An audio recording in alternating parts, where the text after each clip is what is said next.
Le rendez-vous de l'information de qualité, c'est uniquement dans la revue du quotidien national. L'essor, chers internautes, nous sommes jeudi 4 décembre 2025. Dans l'actualité, les feux de brousse constituent aujourd'hui l'une des menaces les plus sérieuses pour les écosystèmes forestiers. Les chiffres révélés par l'Institut national de la statistique dans le système d'information statistique environnementale analysé par le directeur du journal Vert du Mali démontrent une intensité persistante et croissante. Sur la période 2016 à 2023, le Mali a enregistré en moyenne 2 feux de brousse par heure 24 heures sur 24, 7 jours sur 7. Ces chiffres vertigineux traduisent une réalité silencieuse mais dévastatrice. Dans le but d'exprimer leur soutien indéfectible et leur solidarité aux autorités de la transition, le collectif des femmes de Sikasso a organisé mardi dernier une marche de soutien.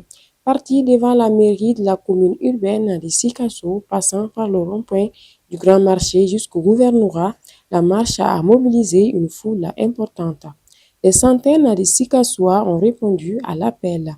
Ils ont notamment dénoncé la cabale médiatique contre notre pays et appelé les Maliens à s'unir pour relever les défis. La manifestation a enregistré la présence de la chef de l'exécutif régional, Mme Kanté Marie-Claire Dambélé.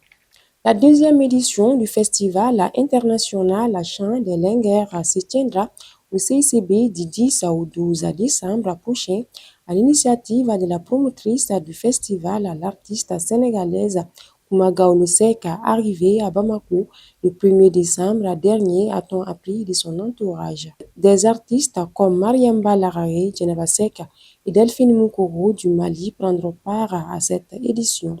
La chanteuse burkinabé Kalam, la reine du Koundé, est également annoncée à ce festival.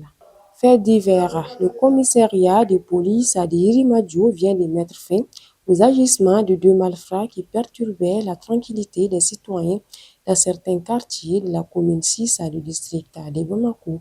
Selon les policiers ayant traité le dossier, ce duo qui n'avait Dieu que pour les tricycles est impliqué dans une série de vols de ces engins à 3 roues enregistrés récemment dans la cité des Trois-Caïmans.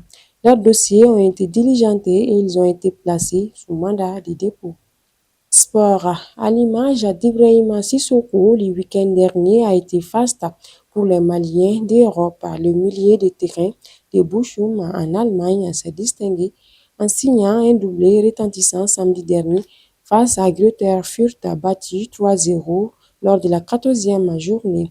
Longtemps éloigné des terrains pour cause de blessures, l'international malien compte désormais 3 buts en 4 matchs. Cette victoire a permis à Bochum de se hisser à la 12e place du classement avec 16 points. C'est ce qui met fin à cette revue. Merci de l'avoir suivi. Continuez toujours à nous suivre sur le www.lesor.ml ainsi que sur toutes nos plateformes digitales.